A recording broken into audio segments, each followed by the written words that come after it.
You are here. That is enough.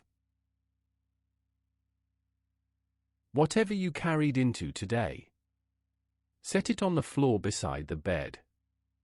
Whatever you carried into the last hour, set that down too.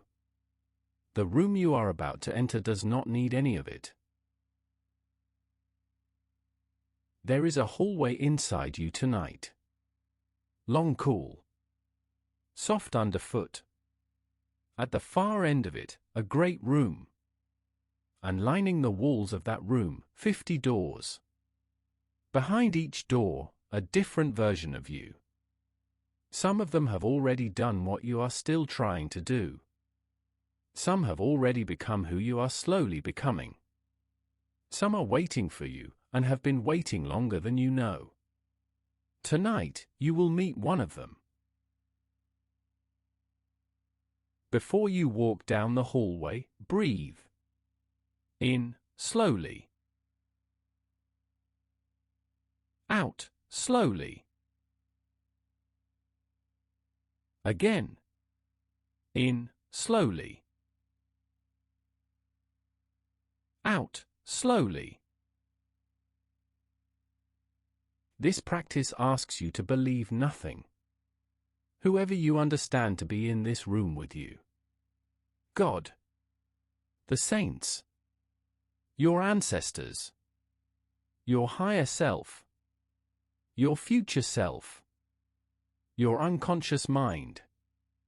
The universe. The part of your brain that imagines. Or simply you, talking to yourself. They are welcome here. The mechanism is yours to choose. The practice is the same. You may close your eyes now if they are not already closed. You may set your screen face down if it is not already down. The room does not need light. The room does not need anyone watching. It only needs you. The hallway is real enough now to walk. Each step, unhurried. Each breath, a little slower than the last. The walls of the hallway are warm to the touch. The floor is soft. Dark stone, polished wood. You may choose, but it is not important. The ceiling is high, and arches softly upward. At the end of the hallway, the great room opens. You step inside. Around you, 50 doors. You do not need to count them. You do not need to find them all. On some nights, you will only see a few. On some nights, you will see them all at once. On some nights, only one will be lit. Tonight, one of them is calling. Let the pull come to you. Do not search for it. You are drawn to a door. Behind this door is the version of you we are meeting tonight. You may go to it now. You may take your hand to its surface. The wood is warm. The handle turns easily. When you are ready, and only when you are ready, you open it. Step through.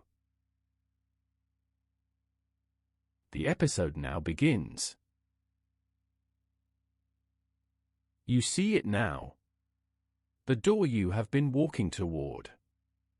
It is set into the far left wall of the great room, where the light falls a certain way. Not prominent. Not hidden. Simply there, waiting for someone to notice. The wood is oak, worn smooth by time and by the hands of everyone who has come before you. The handle is brass, the color of old bells. There are no words written on it. No name.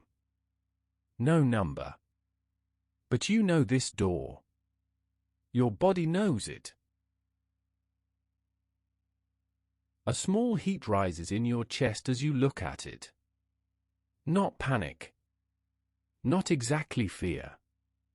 But something like the moment before you raise your hand to speak, and the room goes quiet, and all the eyes turn to you, and you feel your throat close, and you do not speak. That moment. That feeling lives in this door. And yet, you are drawn to it. Your feet move forward without your deciding. This is the door of the self who said what they needed to say.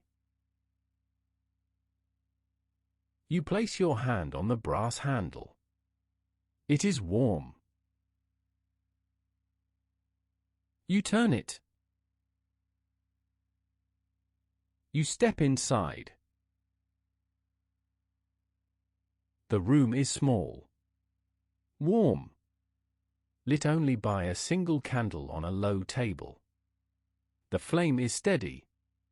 Not flickering. Not restless. There is a chair. Simple wood. An old chair, the kind that holds someone's shape, the way hands hold a shape in bread dough. Someone is sitting in it. They are looking at you. Not with expression. Not with demand. Simply present. The way a tree is present. The way a stone is present. You notice first how they hold their shoulders. Dropped. Released.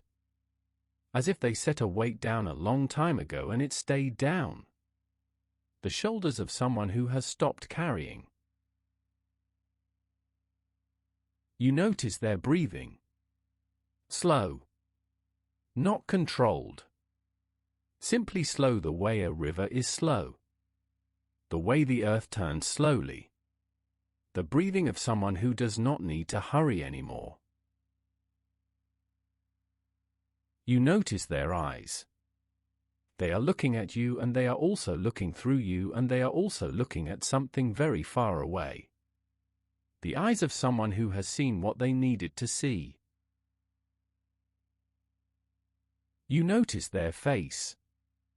Not happy. Not sad. Clear. The way water is clear after it has been still for a very long time.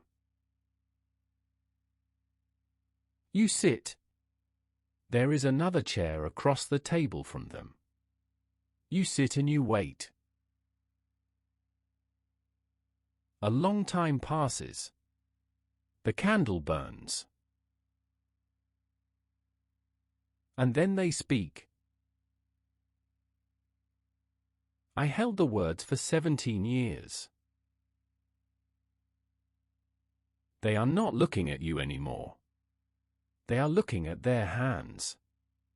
I rehearsed them every day. In the shower. In the car. In the dark before sleep. I had them perfect. Word for word. I knew exactly how I would say it. I knew how the room would sound. I could see the face they would make when I said it. How the light would fall on the table. I could see all of it. But I never said it. And then one day, I did. It was not perfect. The words came out wrong. I stumbled. I cried when I did not want to cry. The person I was speaking to did not react the way I had imagined. They became very still. The light fell differently than it did in my rehearsals. The room sounded nothing like what I had prepared for. But I said it. The fear. The fear was a kind of sickness. It lived in my chest like a second heart. It beat alongside my real heart. 2 heartbeats, always. And I lived like that. For so long. Checking myself. watching my words, making sure nothing leaked out. Nothing dangerous. Nothing true. I was afraid of being misunderstood. Afraid that they would think I was angry when I was only honest. Afraid that my honesty would break something. Break them. Break the relationship. Break myself. Afraid that once I said it, I could not take it back, and I would have to live in the world where it had been said, and I did not know how to live in that world. And then I said it anyway. And 3 days later, something very strange happened. I woke up one morning, and my body was light. Not happy light. Not euphoric. Just light. As if I had been holding something very heavy, and I had set it down, and my arms did not know what to do with the space where the weight used to be. I could breathe in a way I had forgotten. The fear did not leave completely. But it changed. It became smaller. Or I became larger. Or both. It stopped being the whole room. It became a thing in the corner. Something I could see, but not something that was looking at me anymore. You owe yourself this. You owe yourself the truth. Not because it will fix anything. Not because it will make the other person understand, or change, or come back, or apologize. None of that might happen. Most of it probably will not happen. You owe yourself the truth because you are still alive, and you are the one who has to live with the weight of the unspoken thing. And that weight is heavier than any consequence of speaking it. I said it kindly. This is the part people misunderstand. They think honesty means harshness. They think truth-telling means saying every thought that ever crossed their mind, unfiltered and raw. But I did not do that. I spoke what needed to be said, and I spoke it slowly, and I spoke it in a voice that did not contain contempt. I did not soften the truth into nothing. I did not say nice things that were not true. I did not apologize for needing to say it. But I also did not throw it like a weapon. You can do both things. You can be kind and honest at the same time. Kindness does not mean hiding your truth. And honesty does not mean being cruel. The person could not hear me. That is what I needed to understand. It was not my job to make them understand. It was my job to speak what was true. What they did with it was their work. I had been spending all my energy trying to say it in a way that would make them hear it. Trying to find the perfect words. Trying to soften the edges. Trying to take responsibility for how they felt about my own truth. And that was impossible. Some people cannot hear certain things. Not because you did not say it right. Because they are not ready. Because it threatens something in them. Because they are too afraid. And you cannot fix that. I practiced first in the dark. Before I said it to them, I said it to myself. I looked in the mirror. I said the words. I listened to how they sounded in my own voice. I noticed what happened in my body when I said them. I said them until they were mine. Until they did not feel like they belonged to someone else. until I believed them. The mirror did not talk back. The mirror did not defend itself or argue or become small. The mirror just listened. And I got to hear myself speak my own truth. I got to watch my own face as I said it. And something changed in me, knowing that I could say it. You do not have to wait for permission. You do not have to wait for the right moment. You do not have to practice the way I did. But you can. You can say it to yourself first. In the dark. In the mirror. In the car. Out loud, or in your mind. You can let your own voice be the first to hear it. I said it to the ones who are gone. Years later. Years after the living person could no longer hear me. I stood in a room by myself, and I said the things I wished I could have said when they were alive.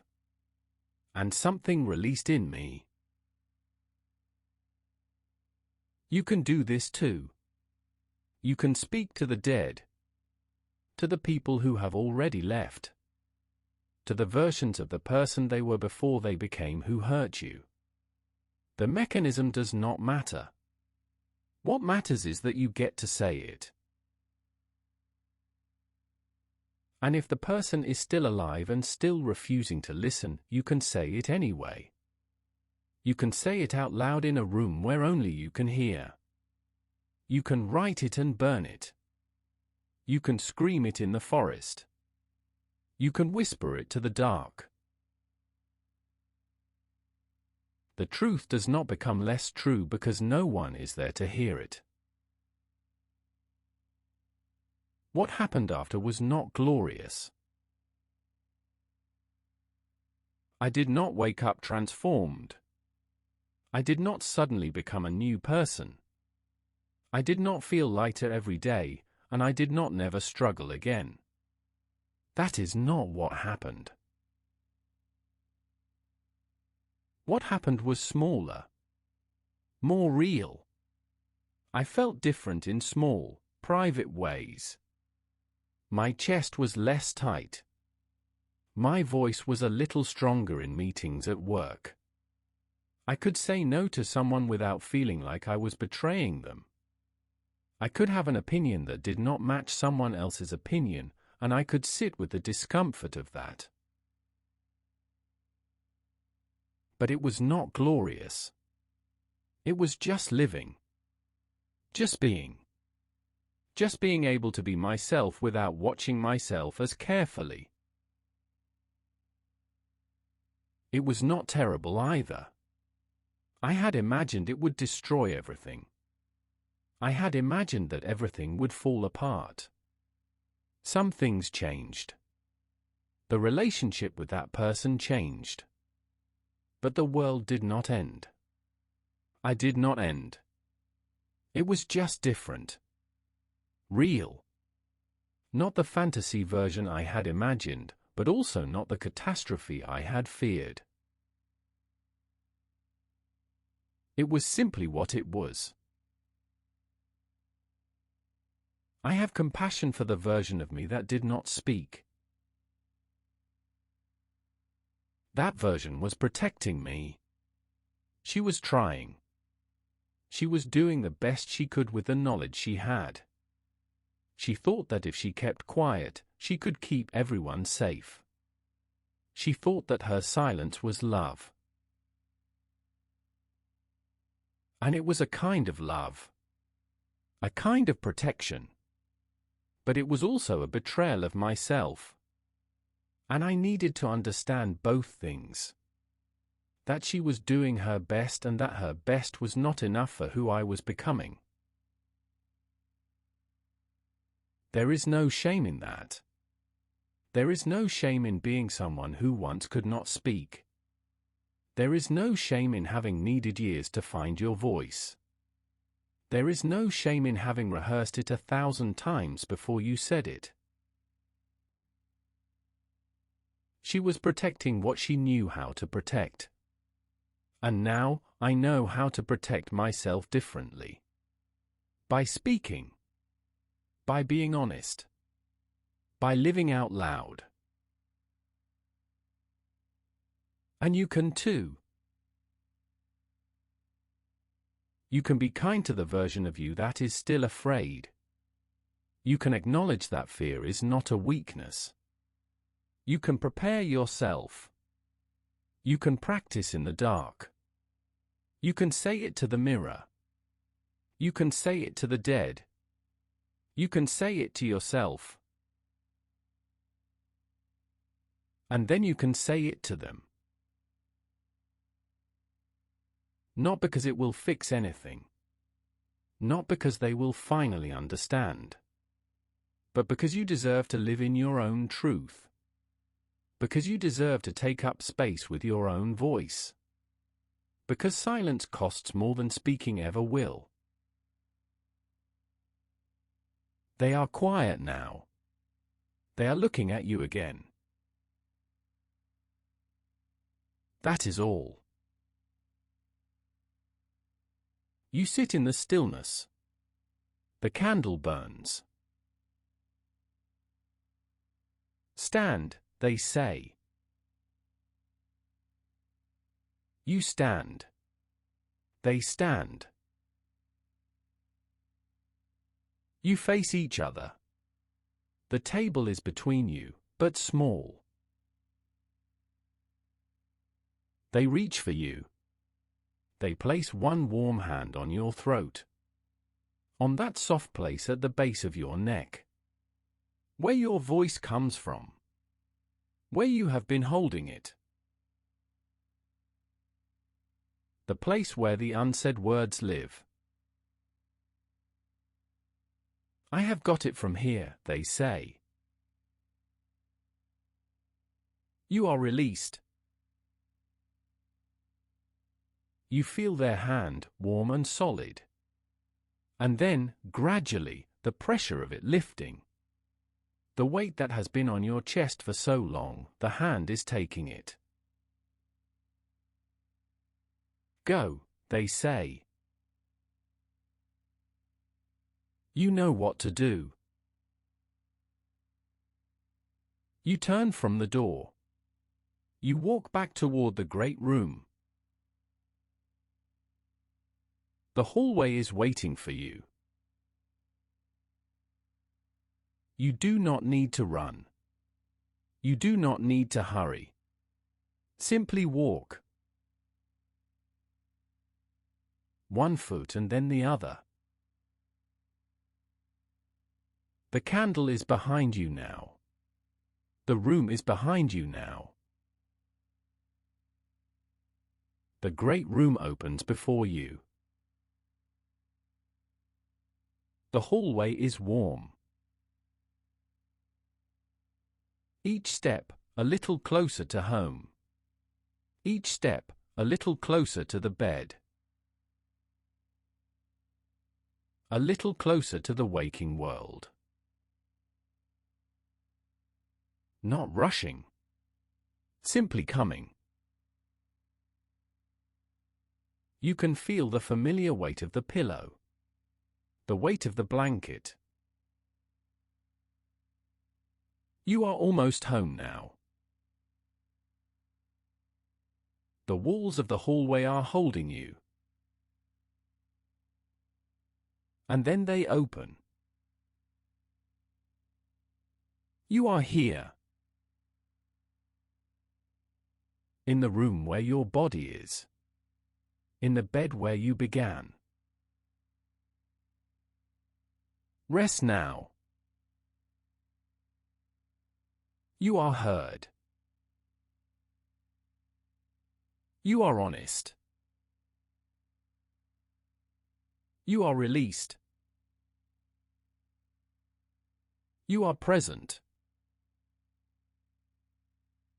You are free.